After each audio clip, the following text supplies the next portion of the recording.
Ulangan 28. Korban pagi dan korban petang. Tuhan berfirman kepada Musa, perintahkanlah kepada orang Israel dan katakanlah kepada mereka, dengan setia dan pada waktu yang ditetapkan, haruslah kamu mempersembahkan persembahan-persembahan kepadaku sebagai santapanku, berupa korban api-apian yang baunya menyenangkan bagiku. Katakanlah kepada mereka, inilah korban api-apian yang harus kamu persembahkan kepada Tuhan. 2 ekor domba berumur setahun yang tidak bercela setiap hari sebagai korban bakaran yang tetap. Domba yang satu haruslah kau olah pada waktu pagi. Domba yang lain haruslah kau olah pada waktu senja. Juga 1/10 eva tepung yang terbaik untuk korban sajian, diolah dengan 1/4 hin minyak. Itulah korban bakaran yang tetap yang diolah pertama kali di atas Gunung Sinai, menjadi bau yang menyenangkan, suatu korban api-apian bagi Tuhan. Dan korban curahannya ialah 1/4 hin untuk setiap domba.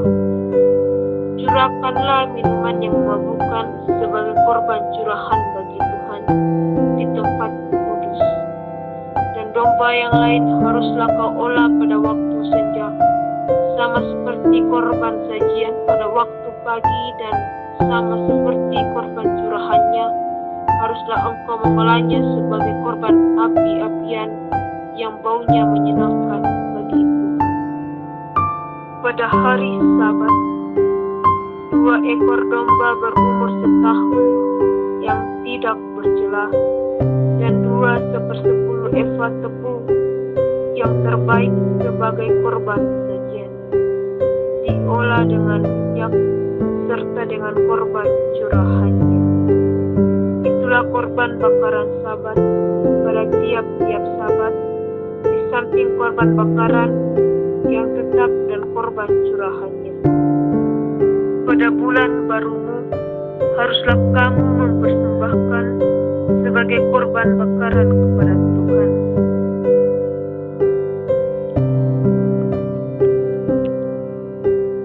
2 ekor lembu jantan muda, 1 ekor domba jantan, 7 ekor domba berumur setahun yang tidak bercela, dan juga 3/10 eva tepung yang terbaik sebagai korban sajian, diolah dengan minyak untuk tiap-tiap lembu jantan, serta 2/10 eva tepung yang terbaik sebagai korban sajian, diolah dengan minyak untuk domba jantan yang seekor, serta 1/10 eva tepung yang terbaik sebagai korban sajian, diolah dengan minyak untuk tiap-tiap domba. Itulah suatu korban bakaran, bau yang menyenangkan, suatu korban api-apian bagi.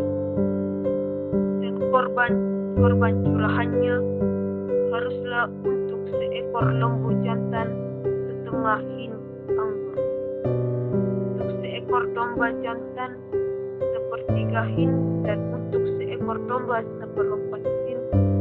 Itulah korban bakaran pada setiap bulan baru dalam setahun. Dan ekor domba jantan haruslah diolah menjadi korban penghapus dosa bagi Tuhan, serta dengan korban curahannya di samping korban bakaran yang tetap. Dan bulan yang pertama pada hari yang ke-14 bulan itu ada Paskah bagi Tuhan. Pada hari yang ke-15 bulan itu ada hari raya. 7 hari lamanya harus dimakan roti yang tidak surada. Pada hari yang pertama ada pertemuan kudus, maka tidak boleh suatu pekerjaan berat.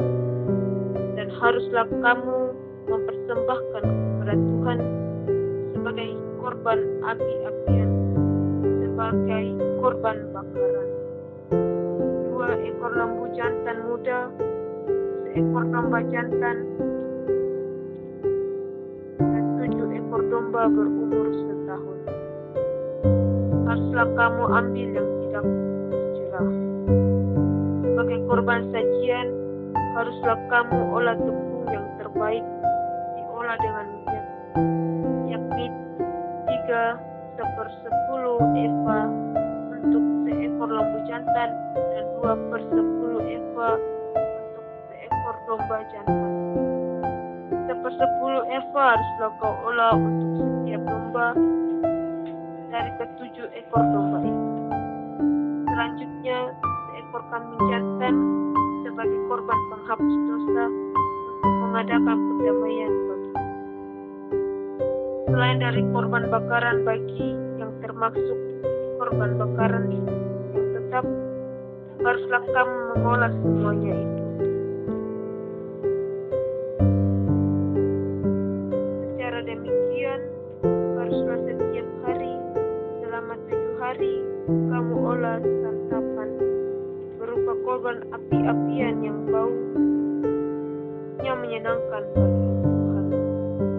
Di samping korban bakaran yang tetap, haruslah itu diolah serta dengan korban curahannya. Dan pada hari yang ke-7, haruslah kamu mengadakan pertemuan yang kudus. Maka tidak boleh kamu melakukan sesuatu pekerjaan berat.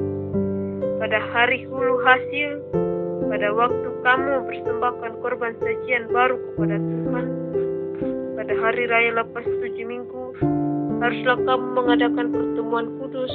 Maka tidak boleh kamu melakukan sesuatu pekerjaan berat. Pada waktu itu, haruslah kamu mempersembahkan sebagai korban bakaran menjadi bau yang menyenangkan bagi Tuhan 2 ekor lembu jantan muda, 1 ekor domba jantan, 7 ekor domba berumur setahun. Juga sebagai korban sajiannya, tepung yang terbaik diolah dengan minyak, yakni 3/10 eva untuk setiap ekor lembu jantan, 2/10 eva untuk domba jantan yang 1 ekor itu, 1/10 eva untuk setiap domba dari ke-7 ekor domba itu, 1 ekor kambing jantan untuk mengadakan pendamaian bagimu. Selain dari korban bakaran yang tetap dan korban sajiannya, haruslah kamu mengolah semuanya itu, serta dengan korban-korban curahannya, haruslah kamu ambil yang tidak bercela. Pada bulan yang ke-7, pada tanggal 1 bulan itu, haruslah kamu mengadakan pertemuan yang kudus. Maka tidak boleh kamu melakukan suatu pekerjaan berat. Itulah hari peniupan serunai bagimu. Pada waktu itu haruslah kamu mengolah sebagai korban bakaran menjadi bau yang menyenangkan bagi Tuhan 1 ekor lembu jantan muda, 1 ekor domba jantan, 7 ekor domba berumur setahun yang tidak bercela.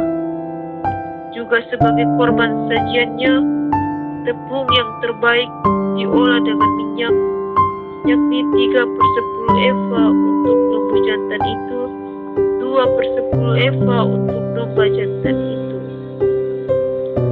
dan 1/10 eva untuk setiap domba dari ke-7 ekor domba itu, dan 1 ekor kambing domba sebagai korban penghapus dosa untuk mengadakan pendamaian bagimu. Selain dari korban bakaran bulan baru serta korban sajiannya, dan korban bakaran yang tetap serta dengan korban sajiannya dan korban curahannya sesuai dengan peraturannya menjadi bau yang menyenangkan, suatu korban api-apian bagi Tuhan. Pada hari yang ke-10 bulan yang ke-7 itu, haruslah kau mengadakan pertemuan yang kudus dan merendahkan dirimu dengan berpuasa. Maka tidak boleh kamu melakukan sesuatu pekerjaan. Pada waktu itu haruslah kamu mempersembahkan sebagai korban bakaran kepada Tuhan, sebagai bau yang menyenangkan, seekor lembu jantan muda, seekor domba jantan, 7 ekor domba berumur setahun, haruslah tidak bercela semuanya itu. Juga sebagai korban sajiannya, tepung yang terbaik diolah dengan minyak, yakni 3/10 eva untuk lembu jantan itu, 2/10 eva untuk domba jantan yang seekor itu, 1/10 eva untuk setiap domba dari ketujuh ekor domba itu, dan seekor kambing domba jantan sebagai korban penghapus dosa, selain dari korban bakaran penghapus dosa pembawa pendamaian, dan korban bakaran yang tetap serta korban sajiannya dan korban curahannya. Pada hari yang ke-15 bulan yang ke-7 itu, haruslah kamu mengadakan pertemuan yang kudus. Maka tidak boleh kamu melakukan sesuatu pekerjaan berat. Haruslah kamu mengadakan perayaan bagi Tuhan 7 hari lamanya. Pada waktu itu, haruslah kamu mempersembahkan sebagai korban bakaran, sebagai korban api-apian yang baunya menyenangkan bagi Tuhan, 13 ekor lembu jantan muda, 2 ekor domba jantan, 14 ekor domba berumur setahun, haruslah tidak bercela semuanya itu. Juga sebagai korban sajiannya, tepung yang terbaik diolah dengan minyak, yakni 3/10 eva untuk setiap lembu dari ke-13 ekor lembu jantan itu, 2/10 eva untuk setiap domba dari kedua ekor domba jantan itu, dan 1/10 eva untuk setiap domba dari ke-14 ekor domba itu, dan seekor kambing jantan sebagai korban penghapus dosa, selain dari korban bakaran yang tetap dengan korban sajiannya dan korban curahannya. Pada hari yang kedua, 12 ekor lembu jantan muda, 2 ekor domba jantan, 14 ekor domba berumur setahun yang tidak bercela, serta dengan korban sajiannya dan korban-korban curahannya, yakni untuk lembu-lembu jantan, untuk domba-domba jantan, dan untuk domba-domba muda itu, menurut jumlah yang sesuai dengan peraturan, dan seekor kambing jantan sebagai korban penghapus dosa, selain dari korban bakaran yang tetap, serta dengan korban sajiannya dan korban curahannya. Pada hari yang ketiga, 11 ekor lembu jantan, 2 ekor domba jantan, 14 ekor domba berumur setahun yang tidak bercela, serta dengan korban sajiannya dan korban-korban curahannya, yakni untuk lembu-lembu jantan, untuk domba-domba jantan, dan untuk domba-domba muda itu, menurut jumlah yang sesuai dengan peraturan, dan seekor kambing jantan sebagai korban penghapus dosa, selain dari korban bakaran yang tetap, serta dengan korban sajiannya dan korban curahannya. Pada hari yang keempat, 10 ekor lembu jantan, 2 ekor domba jantan, 14 ekor domba berumur setahun yang tidak bercela, serta dengan korban sajiannya dan korban curahannya, yakni untuk lembu jantan, untuk domba-domba jantan, dan untuk domba-domba muda itu, menurut jumlah yang sesuai dengan peraturan, dan seekor kambing jantan sebagai korban penghapus dosa, selain dari korban bakaran yang tetap dengan korban sajiannya dan korban curahannya. Pada hari yang kelima, 9 ekor lembu jantan, 2 ekor domba jantan, 14 ekor domba berumur setahun yang tidak bercela, serta dengan korban sajiannya dan korban-korban curahannya, yakni untuk lembu-lembu jantan, untuk domba-domba jantan, dan untuk domba-domba muda itu, menurut jumlah yang sesuai dengan peraturan, dan seekor kambing jantan sebagai korban penghapus dosa, selain dari korban bakaran yang tetap, serta dengan korban sajiannya dan korban curahannya. Pada hari yang ke-6, 8 ekor lembu jantan, 2 ekor domba jantan, 14 ekor domba berumur setahun yang tidak bercela, serta dengan korban sajiannya yang korban-korban curahannya, yakni untuk lembu jantan, untuk domba-domba jantan dan untuk domba-domba muda itu menurut jumlah yang sesuai dengan peraturan, dan seekor kambing jantan sebagai korban penghapus dosa, selain dari korban bakaran yang tetap dengan korban sajiannya dan korban curahnya. Pada hari yang ketujuh, 7 ekor lembu jantan, 2 ekor domba jantan, 14 ekor domba berumur setahun yang tidak bercela, serta dengan korban sajiannya dan korban-korban curahannya, yakni untuk lembu-lembu jantan, untuk domba-domba jantan, dan untuk domba-domba muda itu menurut jumlah yang sesuai dengan peraturannya, dan seekor kambing jantan sebagai korban penghapus dosa, selain dari korban bakaran yang tetap dengan korban sajiannya dan korban curahannya. Pada hari yang ke-8 haruslah kamu mengadakan perkumpulan raya, maka tidak boleh kamu melakukan sesuatu pekerjaan berat. Pada waktu itu haruslah kamu mempersembahkan sebagai korban bakaran, sebagai korban api-apian yang baunya menyenangkan bagi Tuhan, seekor lembu jantan, seekor domba jantan, 7 ekor domba berumur setahun yang tidak bercela, dengan korban sajiannya dan korban curahannya, yakni untuk lembu-lembu jantan, untuk domba-domba jantan, dan untuk domba-domba muda itu menurut jumlah yang sesuai dengan peraturan, dan seekor kambing jantan sebagai korban penghapus dosa, selain dari korban bakaran yang tetap serta dengan korban sajiannya dan korban curahannya. Itulah semua yang harus kamu olah bagi Tuhan pada hari-hari rayamu sebagai korban bakaranmu, korban sajianmu, korban curahanmu, dan korban keselamatanmu, selain dari korban nasarmu dan korban sukarelamu. Lalu berbicaralah Musa kepada orang Israel sesuai dengan segala yang diperintahkan Tuhan kepada Musa. Musa berkata kepada kepala-kepala suku Israel demikian, inilah yang diperintahkan Tuhan, apabila seorang laki-laki bernasar untuk bersumpah kepada Tuhan, sehingga ia mengikat dirinya kepada suatu janji, maka janganlah ia melanggar perkataannya itu.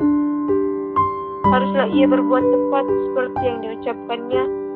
Tetapi apabila seorang perempuan bernasar kepada Tuhan dan mengikat dirinya kepada suatu janji di rumah ayahnya, yakni pada waktu ia masih gadis, dan ayahnya mendengar nasar dan janji yang mengikat diri anaknya itu, tetapi ayahnya tidak berkata apa-apa kepadanya, maka segala nasarnya itu akan tetap berlaku, dan setiap janji mengikat dirinya akan tetap berlaku juga. Tetapi jika ayahnya melarang dia pada waktu mendengar itu, maka segala nasar dan janji yang mengikat diri anaknya itu tidak akan berlaku.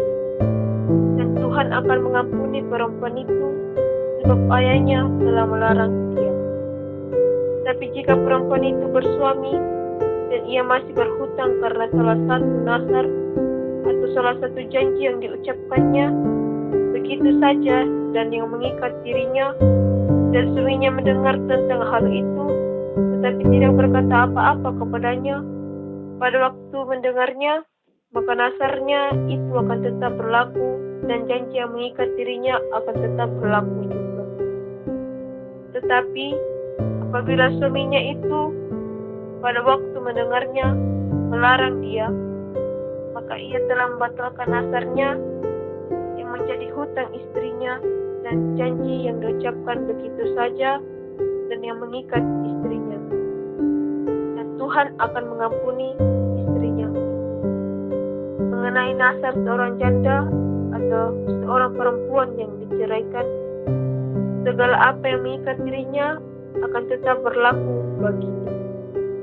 Jika seorang perempuan di rumah suaminya bernasar atau mengikat dirinya kepada suatu janji dengan bersumpah, dan suaminya mendengar tetapi tidak berkata apa-apa kepadanya dan tidak melarang dia, maka segala nasar perempuan itu akan tetap berlaku, dan setiap janji yang mengikat diri perempuan itu akan tetap berlaku juga.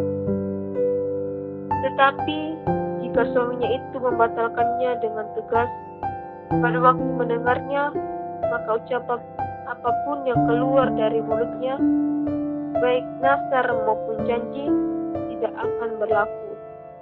Suaminya telah membatalkannya dan Tuhan akan mengampuni istrinya itu. Setiap nazar dan setiap janji sumpah perempuan itu untuk merendahkan diri dengan berpuasa dapat dinyatakan berlaku oleh suaminya atau dapat dibatalkan oleh suaminya. Tetapi apabila suaminya sama sekali tidak berkata apa-apa kepadanya dari hari ke hari, maka dengan demikian ia telah menyatakan berlaku segala nazar istrinya atau segala ikatan janji yang tidak menjadi hukum hutang istrinya. Ia telah menyatakannya berlaku karena ia tidak dapat berkata apa-apa kepadanya pada waktu mendengarnya. Tapi jika ia baru membatalkannya beberapa lama setelah didengarnya, maka ia akan menanggung akibat kesalahan istrinya. Itulah ketetapan-ketetapan yang diperintahkan Tuhan kepada Musa, yakni antara seorang suami dengan istrinya, dan antara seorang ayah dan anaknya, perempuan pada waktu ia masih gadis di rumah ayah. Tuhan berfirman kepada Musa, lakukanlah pembalasan orang Israel kepada orang Midian, kemudian engkau akan dikumpulkan kepada kaum leluhurmu. Lalu berkatalah Musa kepada bangsa itu, baiklah sejumlah orang dari antaramu mempersenjatai diri untuk berperang, supaya mereka melawan Midian untuk menjalankan pembalasan Tuhan terhadap Midian. Dari setiap suku di antara segala suku Israel, haruslah kau menyuruh 1,000 orang untuk berperang. Demikianlah diserahkan dari kaum Israel 1,000 orang dari tiap-tiap suku, jadi 12.000 orang bersenjata untuk berperang. Lalu Musa menyuruh mereka untuk berperang, 1,000 orang dari tiap-tiap suku, bersama-sama dengan Pinehas, anak Imam Eleazar, untuk berperang dengan membawa perkakas tempat kudus dan nafiri-nafiri pemberi tanda semboyan. Kemudian berperanglah mereka melawan orang Midian seperti yang diperintahkan Tuhan kepada Musa. Lalu membunuh semua laki-laki mereka. Selain dari orang-orang yang mati terbunuh itu, mereka pun membunuh juga raja-raja Midian, yakni Ewi, Rekem, Sur, Hur, dan Reba. 5 raja Midian, juga Bileam bin Beor, dibunuh mereka dengan pedang. Kemudian Israel menawan perempuan-perempuan Midian dan anak-anak mereka, juga segala hewan, segala ternak, dan segenap kekayaan mereka dijarah, dan segala kota kediaman serta segala tempat perkemahan mereka dibakar. Kemudian diambillah seluruh jarahan dan seluruh rampasan berupa manusia dan hewan itu, dan dibawalah orang-orang tawanan, rampasan dan jarahan itu kepada Musa dan Imam Eleazar dan kepada umat Israel ke tempat perkemahan di dataran Moab di tepi sungai Yordan dekat Yeriko. Lalu pergilah Musa dan Imam Eleazar dan semua pemimpin umat itu sampai keluar tempat perkemahan untuk menyosong mereka.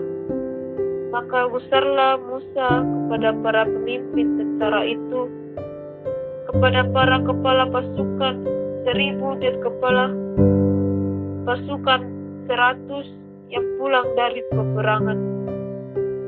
Dan Musa berkata kepada mereka, kamu biarkankah semua perempuan hidup? Bukankah perempuan-perempuan ini atas nasihat Bileam menjadi sebabnya orang Israel berubah setia terhadap Tuhan dalam hal Peor, sehingga Tulah turun ke antara umat Tuhan. Maka sekarang bunuhlah semua laki-laki di antara anak-anak mereka, dan juga semua perempuan yang pernah bersetubuh dengan laki-laki haruslah kamu bunuh. Tapi semua orang muda di antara perempuan yang belum pernah bersetubuh dengan laki-laki haruslah kamu biarkan hidup bagimu. Tapi kamu ini berkemahlah 7 hari lamanya di luar tempat perkemahan. Setiap orang yang telah membunuh orang dan setiap orang yang kena kepada orang yang mati terbunuh haruslah menghapus dosa dari dirinya pada hari yang ketiga, dan pada hari yang ketujuh kamu sendiri dan orang-orang tawananmu, juga setiap pakaian dan setiap barang kulit dan setiap barang yang dibuat dari bulu kambing dan setiap barang kayu haruslah disucikan. Lalu berkatalah Imam Eleazar kepada para prajurit yang telah pergi bertempur itu, inilah ketetapan hukum yang diperintahkan Tuhan kepada Musa. Hanya emas dan perak, tembaga, besi, timah putih dan timah hitam, segala yang tahan api haruslah kamu lakukan dari api, supaya menjadi tahir. Tetapi semuanya itu haruslah juga disucikan dengan air penyuci, dan segala yang tidak tahan api haruslah kamu lakukan dari air. Lagi pula kamu harus menyuci pakaianmu pada hari yang ketujuh, supaya kamu tahir, dan kemudian bolehlah kamu masuk ke tempat perkemahan. Tuhan berfirman kepada Musa, hitunglah jumlah rampasan yang telah diangkut, yang berupa manusia dan hewan, engkau ini dan Imam Eleazar serta kepala-kepala puak umat itu. Lalu bagilah 2 rampasan itu kepada pasukan bersenjata yang telah keluar berperang, dan kepada segenap umat yang lain. Dan engkau harus mengkhususkan upeti bagi Tuhan dari para prajurit yang keluar bertempur, yakni 1 dari setiap 500, baik dari manusia, baik dari lembu, dari keledai, dan dari kambing domba. Dari yang setengah yang telah didapat, mereka haruslah engkau mengambilnya, lalu menyerahkannya kepada Imam Eleazar sebagai persembahan khusus bagi Tuhan. Tetapi dari yang setengah lagi yang untuk orang Israel lain, haruslah engkau mengambil 1 ambilan dari setiap 50, baik dari manusia, baik dari lembu, dari keledai, dan dari kambing domba, jadi dari segala hewan, lalu menyerahkan semuanya kepada orang Lewi yang memelihara kemah suci Tuhan. Kemudian Musa dan Imam Eleazar lakukan seperti yang diperintahkan Tuhan kepada Musa. Adapun rampasan, yakni yang masih tinggal dari apa yang telah dijara laskar, itu berjumlah 675.000 ekor kambing domba dan 72.000 ekor lembu dan 61.000 ekor keledai. Selanjutnya orang-orang, yaitu perempuan yang belum pernah bersetubuh dengan laki-laki, seluruhnya 32.000 orang, yang setengah yang menjadi bagian orang-orang yang telah keluar berperang itu jumlahnya 337.500 ekor kambing domba. Jadi upeti bagi Tuhan dari kambing domba itu ada 675 ekor, dan lembu-lembu 36.000 ekor. Jadi upetinya bagi Tuhan ada 72 ekor. Keledai-keledai 30.500 ekor. Jadi upetinya bagi Tuhan ada 61 ekor. Dan orang-orang 16.000 orang. Jadi upetinya bagi Tuhan 32 orang. Lalu Musa menyerahkan upeti yang dikhususkan bagi Tuhan itu kepada Imam Eleazar seperti yang diperintahkan Tuhan kepada Musa. Yang setengah lagi yang menjadi bagian orang Israel lain yang dipisahkan Musa dari bagian orang-orang yang telah berperang itu, yaitu yang setengah yang menjadi bagian umat yang lain itu, domba-domba 337.500 ekor, lembu-lembu 36.000 ekor, keledai-keledai 30.500 ekor, dan orang-orang 16.000 orang. Lalu Musa mengambil dari yang setengah yang menjadi bagian orang Israel lain itu satu ambilan dari setiap 50, baik dari manusia, baik dari hewan, kemudian menyerahkan semuanya kepada orang Lewi yang memelihara kemah suci, seperti yang diperintahkan Tuhan kepada Musa. Lalu mendekatlah para pemimpin tentara, yakni kepala-kepala pasukan 1.000 dan kepala-kepala pasukan 100 kepada Musa, serta berkata kepadanya, hamba-hambamu ini telah menghitung jumlah prajurit yang ada di bawah kuasa kami, dan dari mereka tidak ada seorang pun yang hilang. Sebab itu kami mempersembahkan sebagai persembahan kepada Tuhan apa yang dapat masing-masing, yakni barang-barang emas, gelang kaki, gelang tangan, cincin meterai, anting-anting, dan kerongsang, untuk mengadakan pendamaian bagi nyawa kami di hadapan Tuhan. Maka Musa dan Imam Eleazar menerima dari mereka emas itu, semuanya barang-barang sembaan, dan segala emas persembahan khusus yang dipersembahkan kepada Tuhan, yakni yang dari pihak kepala-kepala pasukan 1.000 dan kepala-kepala pasukan 100, ada 16.750 shikal berasnya. Tetapi prajurit-prajurit itu masing-masing telah mengambil jarahan bagi dirinya sendiri. Setelah Musa dan Imam Eleazar menerima emas itu dari pihak kepala-kepala pasukan 1.000 dan kepala pasukan 100, maka mereka membawanya ke dalam kemah pertemuan sebagai peringatan di hadapan Tuhan untuk mengingat orang Israel. Adapun Bani Ruben dan Bani Gad, ternaknya banyak, bahkan sangat banyak sekali. Ketika mereka melihat tanah Yaser dan tanah Gilead, tampaklah tempat itu tempat yang baik untuk buat ternak. Lalu datanglah Bani Gad dan Bani Ruben dan berkata kepada Musa, Imam Eleazar dan para imam umat itu, Atarot, Dibon, Yaser, Nimrah, Heshbon, Eleale, Sebam, Dewo, dan Beer, negeri yang telah dikalahkan oleh Tuhan untuk umat Israel.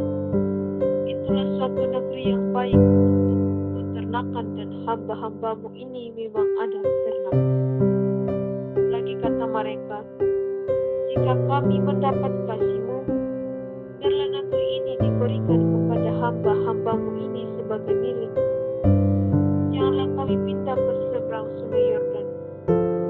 Jawab Musa kepada Bani Gad dan Bani Ruben, masakan saudara-saudaramu pergi berperang dan kamu tinggal di sini? Mengapa kamu hendak membuat enggan hati orang Israel untuk menyeberang ke negeri yang diberikan Tuhan kepada mereka? Demikian juga dilakukan bapa-bapamu ketika aku menyuruh mereka dari Kades Barnea untuk melihat negeri itu. Mereka berjalan sampai ke lembah Eskol, melihat-lihat negeri yang membuat enggan hati orang Israel, sehingga mereka tidak mau pergi ke negeri yang diberikan Tuhan kepada mereka. Maka bangkitlah murka Tuhan kepada waktu itu, dan Ia bersumpah bahwasanya orang-orang yang telah berjalan dari Mesir yang berumur 20 tahun ke atas tidak akan melihat negeri yang Kujanjikan dengan bersumpah kepada Abraham, Ishak, dan Yakub. Oleh karena mereka tidak mengikut aku dengan sepenuh hatinya, kecuali Kaleb bin Yefune orang Kenas itu, dan Yosua bin Nun, sebab keduanya mengikut Tuhan dengan sepenuh hatinya. Sebab itu bangkitlah murka Tuhan kepada orang Israel, sehingga ia membuat mereka mengembara di padang gurun 40 tahun lamanya, sampai habis mati segenap angkatan yang telah berbuat jahat di mata Tuhan. Dan sekarang kamu bangkit, ganti bapa-bapamu suatu kawanan orang-orang berdosa, menambah lagi murka Tuhan yang menyala-nyala pada membelakangi dia, maka kamu akan lebih lama lagi dibiarkannya tinggal di padang gurun, dan kamu akan membawa kemusnahan atas seluruh bangsa ini. Tetapi mendekatlah mereka kepadanya serta berkata, kami hendak mendirikan kandang-kandang kambing domba di sini untuk ternak kami dan kota-kota untuk anak-anak kami.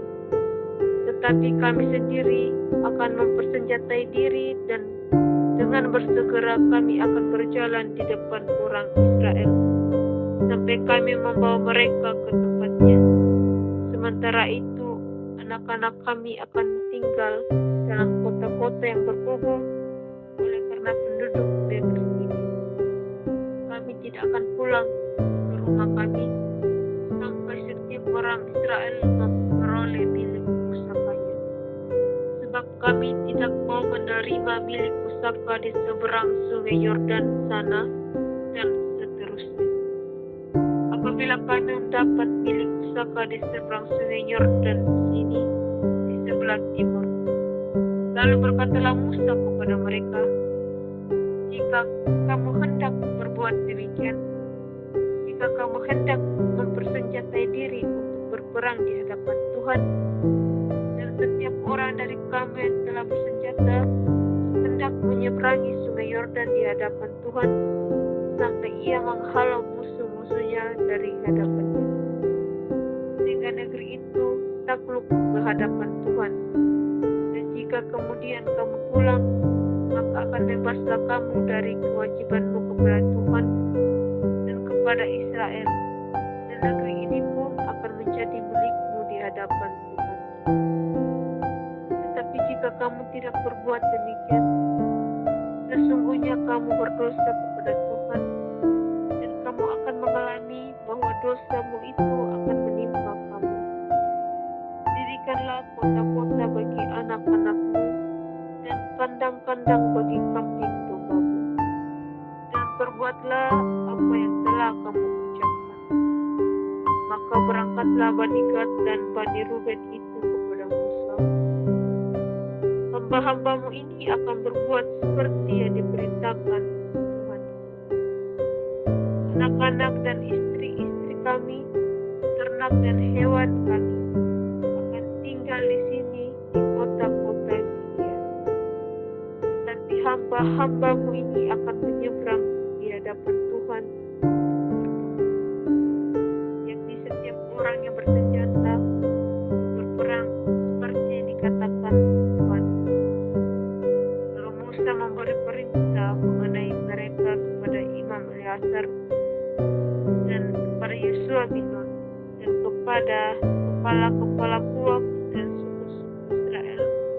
Kata Musa kepada mereka, jika Bani Gad dan Bani Ruben itu telah menyeberang sungai Yordan bersama-sama dengan kamu untuk berperang di hadapan Tuhan, yakni semuanya orang yang bersenjata untuk berperang, dan jika negeri itu telah takluk kepadamu, maka haruslah kamu memberikan tanah Gilead kepada mereka sebagai milik.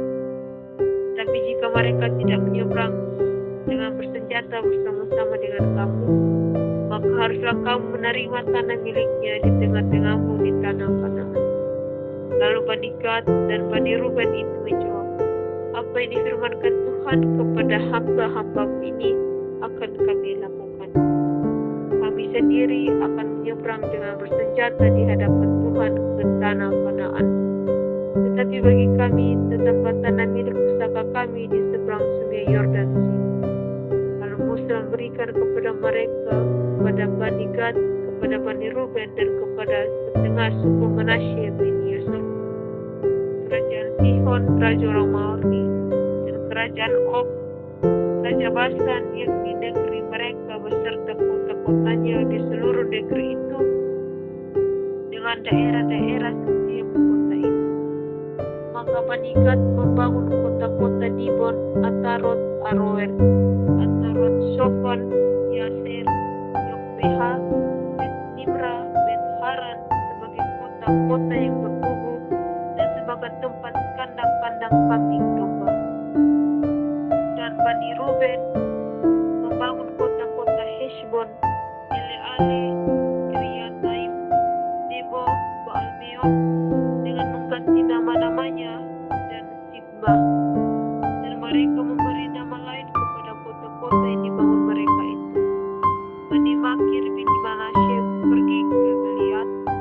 Mereka merebutnya dan menghalaukan orang Amori yang ada di sana. Lalu Musa memberikan Gilead kepada Makir bin Manasye, dan diamlah ia di sana. Yair anak Manasye pergi merebut dusun-dusunnya dan menamainya Hawat Yair. Nobah pergi merebut Kenat dengan segala anak kotanya dan menamainya Nobah menurut namanya sendiri. Inilah tempat-tempat persinggahan orang Israel. Setelah mereka keluar dari tanah Mesir, pasukan demi pasukan di bawah pimpinan Musa dan Harun.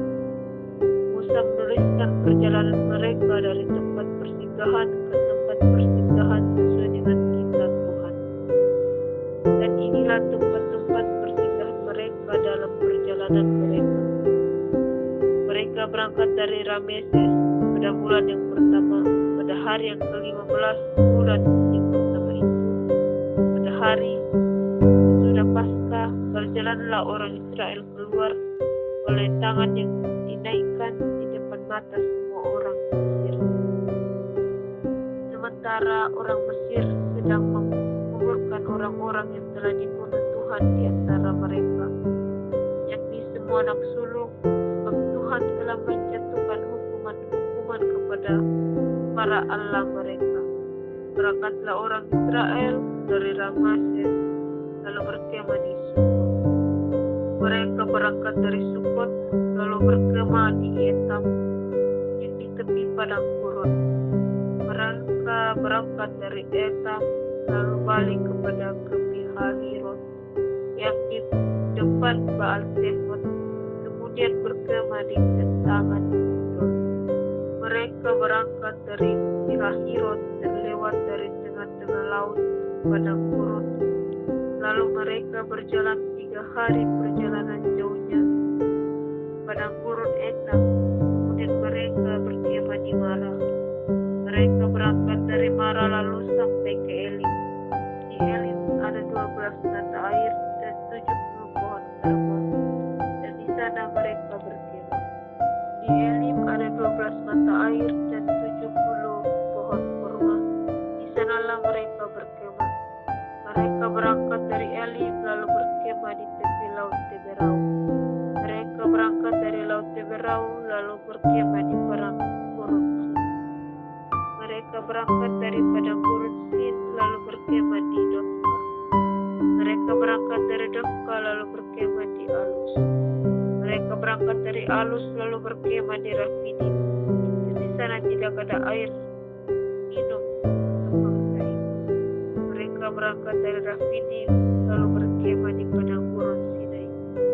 Mereka berangkat dari padang gurun Sinai lalu berkemah di Kibrot Ta'awa.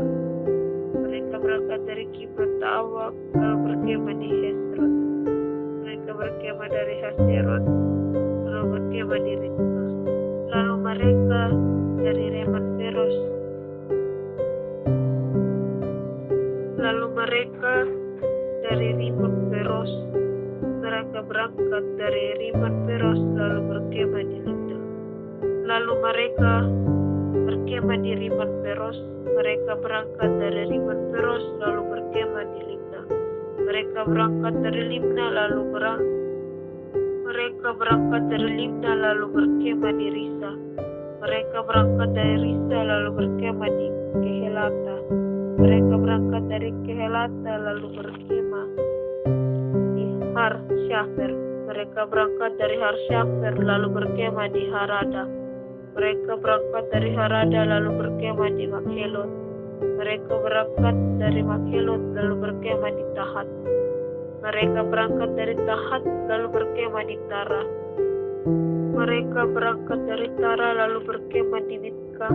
Mereka berangkat dari Mitka lalu berkemah di Hasmona. Mereka berangkat dari Hasmona lalu berkemah di Moserot. Mereka berangkat dari Moserot lalu berkemah di Bene Yaakan. Mereka berangkat dari Bene Yaakan lalu berkemah di Horkitkat. Mereka berangkat dari Horkitkat lalu berkemah di Yotbata. Mereka berangkat dari Yotbata lalu berkemah di Abrona. Mereka berangkat dari Abrona lalu berkemah di Eison Geber. Mereka berangkat dari Eison Geber lalu berkemah di padang gurun Sin, yaitu Kades. Mereka berangkat dari Kades lalu berkemah di Gunung Hor di perbatasan tanah Edom. Ketika itu Imam Harun naik ke Gunung Hor sesuai dengan kitab Tuhan. Dan di situ ia mati pada tahun ke-40 sesudah orang Israel keluar dari tanah Mesir. Pada bulan yang kelima pada 1 tanggal bulan itu. Pada bulan yang kelima pada tanggal 1 bulan itu, Harun berumur 123 tahun ketika ia mati di Gunung Hor. Pada waktu itu raja negeri Arad orang Kanaan itu yang tinggal di tanah Negev di tanah Kanaan dengar kabar tentang kedatangan orang Israel. Berangkatlah mereka dari Gunung Hor lalu berkemah di Salmona. Mereka berangkat dari Salmona lalu berkemah di Punan. Mereka berangkat dari Punan lalu berkemah di Obot. Mereka berangkat dari Obot lalu berkemah di dekat reruntuhan di Abarim di daerah Moab. Mereka berangkat dari reruntuhan itu lalu berkemah di Dibon. Mereka berangkat dari Dibon lalu berkemah di Almon di Plataim. Mereka berangkat dari Almon di Plataim lalu berkemah di pegunungan Abarim di dekat Dibon. Mereka berangkat dari pegunungan Abarim lalu berangkat di dataran Moab di tepi sungai Yordan dekat Yeriko. Mereka berkemah di tepi sungai Yordan dari Bet Yesimon sampai ke Abel-Sitim di dataran Moab. Tuhan berfirman kepada Musa di dataran Moab di tepi sungai Yordan dekat Yeriko.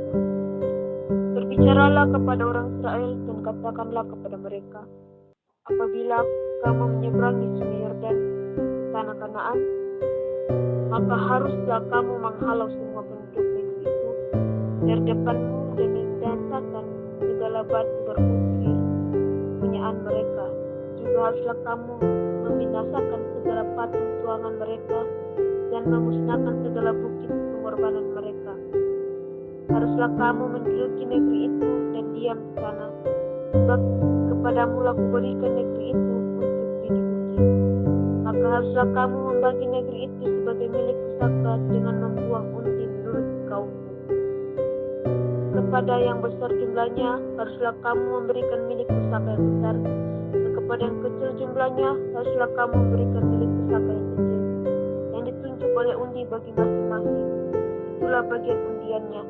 Menurut suku nenek moyangmu haruslah kamu membagi milik pusaka itu.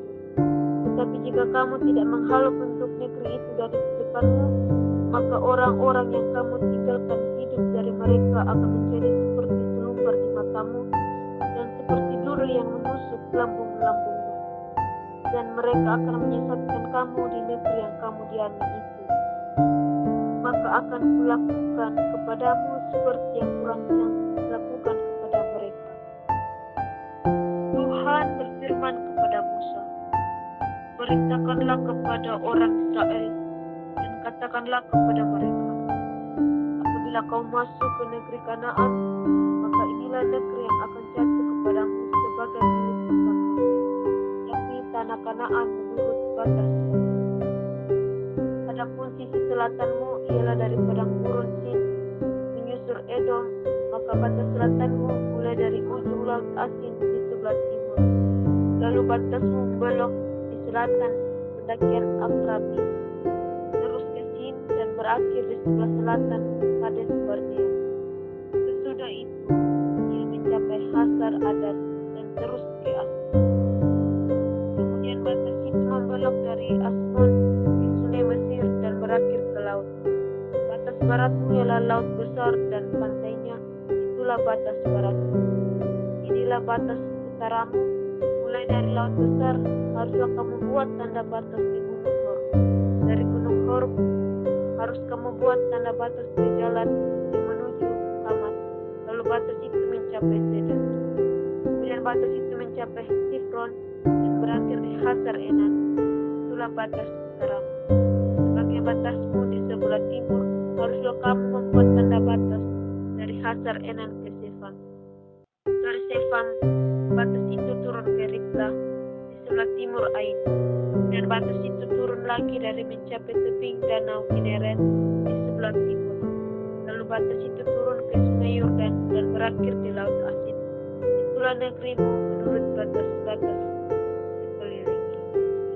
Musa memerintahkan kepada orang Israel, itulah negeri yang akan kamu bagi sebagai milik pusaka. Jangan membuang undi yang diperintahkan Tuhan untuk diberikan kepada suku yang 9 itu.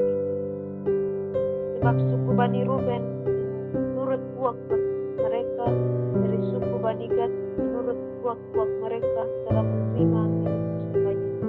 Juga suku Manasye yang setengah itu telah menerimanya. Dan 2/3 suku itu telah menerima milik pusaka mereka di seberang sungai Yordan di dekat Yeriko ke sebelah timur. Tuhan berfirman kepada Musa, inilah nama orang-orang yang harus membagikan tanah itu kepadamu sebagai milik pusaka: Imam Eleazar dan Yosua bin Nun. Lagi haruslah kamu mengambil seorang pemimpin dari setiap suku untuk membagikan tanah itu sebagai milik pusaka. Inilah nama orang-orang itu dari suku Yehuda: Kaleb bin Yefune.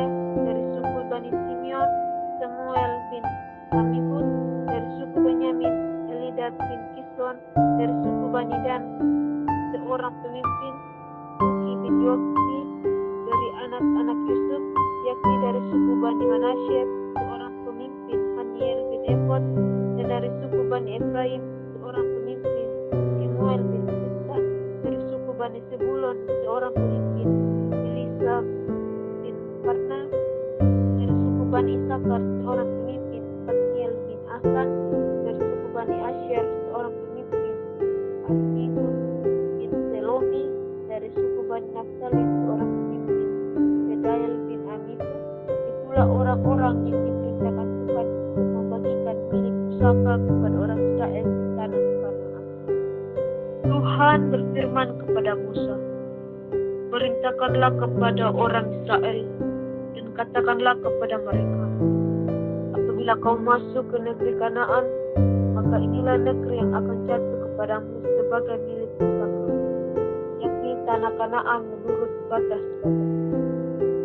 Adapun sisi selatanmu ialah dari padang gurun Sin menyusur Edom, maka batas selatanmu mulai dari ujung Laut Asin di sebelah timur. Lalu batasmu membelok di selatan pendakian Akrabim, terus ke Sin dan berakhir di sebelah selatan Kades Barnea. Sesudah itu ia mencapai Hasar Adar dan terus ke Asmon. Kemudian batas itu membelok dari Asmon ke sungai Mesir dan berakhir ke laut. Batas baratmu ialah laut besar dan pantainya, itulah batas baratmu. Inilah batas utaramu, mulai dari laut besar haruslah kamu buat tanda batas ke Gunung Hor. Dari Gunung Hor harus kamu buat tanda batas ke jalan yang menuju Hamat. Lalu batas itu mencapai Sedan. Kemudian batas itu mencapai Sifron dan berakhir di Hasar Enan. Itulah batas utaramu. Sebagai batasmu di sebelah timur, haruslah kamu membuat tanda batas dari Hasar Enan ke Sefam. Dari Sefam, batas itu turun ke Riblah di sebelah timur Ain. Dan batas itu turun lagi dari mencapai tebing danau Kineret di sebelah timur. Lalu batas itu turun ke sungai Yordan dan berakhir di Laut Asin. Itulah negerimu menurut batas-batas sekeliling. Musa memerintahkan kepada orang Israel, itulah negeri yang akan kamu bagi sebagai milik pusaka. dengan membuang undi yang diperintahkan Tuhan untuk diberikan kepada suku yang 9 itu. Sebab suku Bani Ruben menurut puak-puak mereka, dari suku Bani Gad menurut puak-puak mereka telah menerima milik pusakanya. Juga suku Manasye yang setengah itu telah menerimanya. Dan 2/3 suku itu telah menerima milik pusaka mereka di seberang sungai Yordan di dekat Yeriko ke sebelah timur.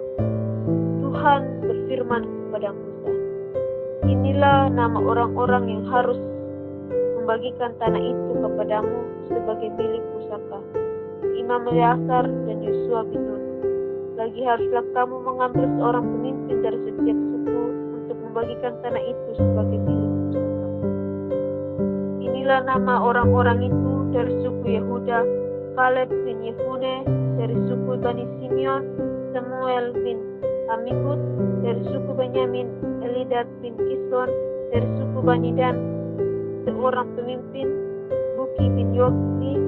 Dari anak-anak Yusuf, yakni dari suku Bani Manasye, seorang pemimpin, Haniel bin Efod. Dan dari suku Bani Efraim, seorang pemimpin, Kemuel bin Sita. Dari suku Bani Sebulon, seorang pemimpin, Elisa bin Parna. Dari suku Bani Isakar, seorang pemimpin, Patniel bin Asan. Dari suku Bani Asher, seorang pemimpin, Ahihud bin Selomi. Dari suku Bani Naftali, seorang pemimpin, Sedael bin Amihud. Itulah orang-orang yang diperintahkan Tuhan untuk membagikan milik pusaka kepada orang Israel di tanah Kanaan. Tuhan berfirman kepada Musa, perintahkanlah kepada orang Israel dan katakanlah kepada mereka, apabila kau masuk ke negeri Kanaan, maka inilah negeri yang akan jatuh kepadamu sebagai milik pusaka, yakni tanah Kanaan menurut batas-batas. Adapun sisi selatanmu ialah dari padang gurun Sin menyusur Edom, maka batas selatanmu mulai dari ujung laut Asin di sebelah timur, lalu batasmu belok di selatan pendakian Akrabim, terus ke Sin dan berakhir di sebelah selatan Kades Barnea. Sesudah itu ia mencapai Hasar Adan dan terus ke Asmon. Kemudian batas itu membelok dari Asmon ke sungai Mesir dan berakhir ke laut. Batas baratmu ialah laut besar dan pantainya, itulah batas baratmu. Inilah batas utaramu, mulai dari laut besar haruslah kamu buat tanda batas di Gunung Hor. Dari Gunung Hor harus kamu buat tanda batas ke jalan yang menuju Hamat, lalu batas itu mencapai Sedan. Bila batas itu mencapai Sifron dan berakhir di Hasar Enan, itulah batas utaramu. Sebagai batasmu di sebelah timur, haruslah kamu membuat tanda batas dari Hasar Enan ke Sefan. Dari Sefan, batas itu turun ke Riblah di sebelah timur Ain, dan batas itu turun lagi dari mencapai tebing danau Kineret di sebelah timur. Lalu batas itu turun ke sungai Yordan dan berakhir di laut Asin. Itulah negerimu menurut batas-batas sekelilingnya. Musa memerintahkan kepada orang Israel, itulah negeri yang akan kamu bagi sebagai milik pusaka, dengan membuang undi yang diperintahkan Tuhan untuk diberikan kepada suku yang 9 itu. Sebab suku Bani Ruben menurut puak-puak mereka, dari suku Bani Gad menurut puak-puak mereka telah menerima milik pusakanya. Juga suku Manasye yang setengah itu telah menerimanya. Dan 2/3 suku itu telah menerima milik pusaka mereka di seberang sungai Yordan di dekat Yeriko ke sebelah timur. Tuhan berfirman kepada Musa, inilah nama orang-orang yang harus membagikan tanah itu kepadamu sebagai milik pusaka: Imam Eleazar dan Yosua bin Nun. Lagi haruslah kamu mengambil seorang pemimpin dari setiap suku untuk membagikan tanah itu sebagai milik pusaka. Inilah nama orang-orang itu dari suku Yehuda: Kaleb bin Yefune. Dari suku Bani Simeon: Samuel bin Amihud. Dari suku Benyamin: Elidad bin Kison. Dari suku Bani Dan: seorang pemimpin, Buki bin Yofni. Dari anak-anak Yusuf,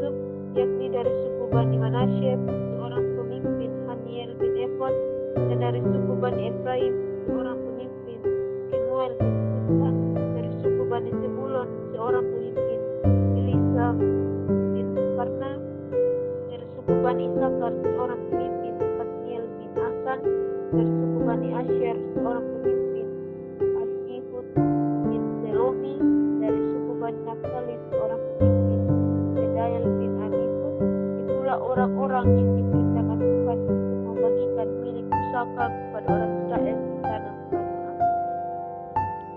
Tuhan berfirman kepada Musa di dataran Moab di tepi sungai Yordan di dekat Yeriko. Perintahkanlah kepada orang Israel supaya dari milik pusaka kepunyaannya diberikan mereka kota-kota kepada orang Lewi untuk didiami. Juga haruslah kamu memberikan kepada orang Lewi tanah-tanah pengembalaan yang di sekeliling kota-kota itu. Kota-kota itu akan menjadi kepunyaan mereka untuk didiami, dan tanah-tanah pengembalaannya untuk hewan yang mereka miliki dan untuk segala ternak mereka yang lain. Tanah-tanah pengembalaan kota-kota yang harus kamu berikan kepada orang Lewi itu ialah dari tembok kota keluar 1000 hasta berkeliling. Di luar kota itu haruslah kamu mengukur 2000 hasta di sisi timur dan 2000 hasta di sisi selatan dan 2000 hasta di sisi barat dan 2000 hasta di sisi utara, sehingga kota itu berada di tengah-tengah. Itulah bagi mereka tanah-tanah penggembalaan kota-kota. Mengenai kota-kota yang harus kamu berikan kepada orang Lewi itu, ialah 6 kota perlindungan yang harus kamu berikan, supaya orang pembunuh dapat melarikan diri ke sana. Di samping itu, haruslah kamu memberikan 42 kota. Segala kota yang harus kamu berikan kepada orang Lewi itu berjumlah 48 kota semuanya, dengan tanah-tanah pengembalaannya. Mengenai kota-kota yang akan kamu berikan dari tanah milik orang Israel, dari suku yang banyak jumlahnya, haruslah kamu ambil banyak. Dan dari suku yang sedikit jumlahnya, haruslah kamu ambil sedikit. Setiap suku harus memberikan dari kota-kotanya kepada orang Lewi sekedar milik pusaka yang dibagikan kepadanya. Tuhan berfirman kepada Musa, berbicaralah kepada orang Israel dan katakanlah kepada mereka, apabila kamu menyeberangi sungai Yordan ke tanah Kanaan, maka haruslah kamu memilih beberapa kota yang menjadi kota-kota perlindungan, supaya orang pembunuh yang telah membunuh seseorang dengan tidak sengaja dapat melarikan diri ke sana. Kota-kota itu akan menjadi tempat perlindungan bagimu terhadap penuntut balas, supaya pembunuh jangan mati sebelum ia dihadapkan kepada rapat umat untuk diadili. Dan kota-kota yang kamu tentukan itu haruslah 6 buah kota perlindungan bagimu. 3 kota harus kamu tentukan di seberang sungai Yordan di sini, dan 3 kota harus kamu tentukan di tanah Kanaan. Semuanya kota-kota perlindungan.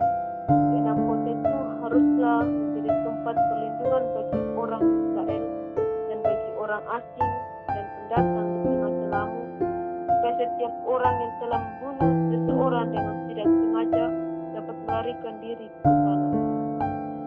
Tapi jika ia membunuh orang itu dengan benda besi sehingga orang itu mati, maka ia seorang pembunuh. Pastilah pembunuh itu dibunuh. Dan jika ia membunuh orang itu dengan batu di tangan yang mungkin menyebabkan matinya seseorang sehingga orang itu mati, maka ia seorang pembunuh. Pastilah pembunuh itu dibunuh. Atau jika ia membunuh orang itu dengan benda kayu di tangan yang mungkin menyebabkan matinya seseorang sehingga orang itu mati, maka ia seorang pembunuh. Pastilah pembunuh itu dibunuh. Penuntut darah yang harus membunuh pembunuh itu, pada waktu bertemu dengan dia, ia harus membunuh dia. Juga jika ia menumbuk orang itu karena benci atau melempar dia dengan sengaja sehingga orang itu mati, atau jika ia memukul dia dengan tangannya karena perasaan permusuhan sehingga orang itu mati, maka pastilah si pemukul itu dibunuh. Dia seorang pembunuh. Penuntut darah harus membunuh pembunuh itu pada waktu bertemu dengan dia. Tetapi jika ia sekonyong-konyong menumbuk orang itu dengan tidak ada perasaan permusuhan atau dengan tidak sengaja melemparkan sesuatu benda kepadanya, atau dengan kurang ingat menjatuhkan kepada orang itu sesuatu batu yang mungkin menyebabkan matinya seseorang sehingga orang itu mati, maka sehingga dia tidak merasa bermusuh dengan orang itu dan juga tidak membiarkan celakanya, maka haruslah dapat umat mengadili antara orang yang bunuh itu dan menuntut darah menurut hukum-hukum ini. Dan haruslah rapat umat mengadili antara orang yang bunuh itu dan menuntut darah menurut hukum-hukum ini. Dan haruslah rapat umat membebaskan pembunuh dari tangan penuntut darah, dan haruslah rapat umat mengembalikan dia ke kota perlindungan tempat ia telah melarikan diri. Itulah ia harus tinggal sampai matinya imam besar yang telah dilapis dengan minyak kudus. Tapi jika terjadi bahwa pembunuh itu keluar dari batas kota perlindungan tempat ia melarikan diri, dan penuntut darah mendapat dia di luar batas kota perlindungannya, penuntut darah membunuh pembunuh itu, maka tidaklah ia berhutang darah, sebab pembunuh itu wajib tinggal di kota perlindungan sampai matinya imam besar. Tapi sesudah matinya imam besar, bolehlah pembunuh itu kembali ke tanah pembunuhnya sendiri.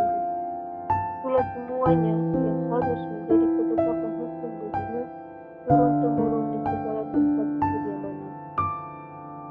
Setiap orang yang telah membunuh seseorang haruslah dibunuh sebagai pembunuh menurut keterangan saksi. Tapi kalau hanya satu orang saksi saja tidak cukup untuk memberi keterangan terhadap seseorang dalam perkara hukuman mati. Janganlah kamu menerima uang tebusan karena nyawa seseorang pembunuh yang kesalahannya setimpal dengan hukuman mati, tetapi pastilah ia dibunuh. Dan janganlah kamu menerima uang tebusan karena seseorang yang telah melarikan diri ke kota perlindungannya, supaya ia boleh kembali untuk diam di tanahnya sebelum matinya imam besar. Jadi janganlah kamu mencemarkan negeri tempat tinggalmu, sebab darah itulah yang mencemarkan negeri itu. Maka bagi negeri itu tidak dapat diadakan pendamaian oleh karena darah yang tertumpah di sana, kecuali dengan darah orang yang telah menumpahkannya. Maka janganlah najiskan negeri tempat kedudukanmu yang di tengah-tengahnya aku diam, sebab aku Tuhan diam di tengah-tengah orang Israel. Mendekatlah kepala-kepala puak dari kaum Bani Gilead bin Makir bin Menashe, salah satu dari kaum-kaum keturunan Yusuf, berbicara di depan Musa dan pemimpin-pemimpin kepala-kepala suku orang Israel. Kata mereka, Tuhan telah memerintahkan Tuhanku untuk memberikan tanah itu kepada orang Israel sebagai milik pusaka dengan membuang undi. Dan oleh Tuhan telah diperintahkan kepada Tuanku untuk memberikan milik pusaka Zelofehad, saudara kami, kepada anak-anaknya yang perempuan.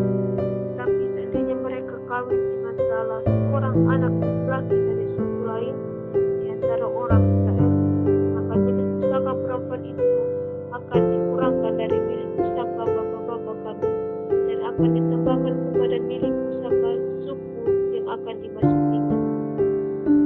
Jadi akan dikurangkan dari milik pusaka yang diberikan kepada kami. Maka apabila tiba tahun Yobel bagi orang Israel, milik pusaka perempuan itu akan ditambahkan kepada milik pusaka suku yang akan dimasukinya, dan akan dikurangkan dari milik pusaka suku nenek moyang kami. Lalu Musa memerintahkan kepada orang Israel sesuai dengan titah Tuhan, perkataan suku keturunan Yusuf itu benar. Inilah firman yang diperintahkan Tuhan mengenai anak-anak perempuan Zelofehad, bunyinya, mereka boleh kawin dengan siapa saja yang suka kepada mereka, asal mereka kawin di lingkungan salah satu kaum dari suku ayah mereka. Sebab milik pusaka orang Israel tidak boleh beralih dari suku ke suku, tapi orang Israel haruslah masing-masing memegang milik pusaka suku nenek moyangnya. Jadi setiap anak perempuan di antara suku orang Israel telah mewarisi milik pusaka haruslah kawin dengan seorang dari salah satu kaum, termasuk suku ayahnya, supaya setiap orang Israel mewarisi milik pusaka nenek moyangnya. Sebab milik pusaka itu tidak boleh beralih dari suku ke suku, tetapi suku-suku orang Israel haruslah masing-masing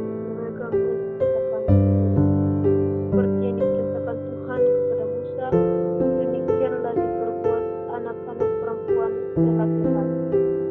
Mahkamahlah Tisha, Hogla, Isra, dan Noah anak-anak perempuan sehat kawin dengan anak laki-laki dari pihak saudara-saudara ayah mereka.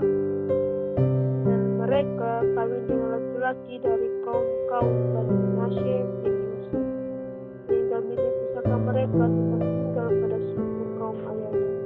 Segala perintah dan peraturan yang diperintahkan Tuhan kepada orang Israel dengan perantaran Musa di dataran Moab di tepi Sungai Yordan dekat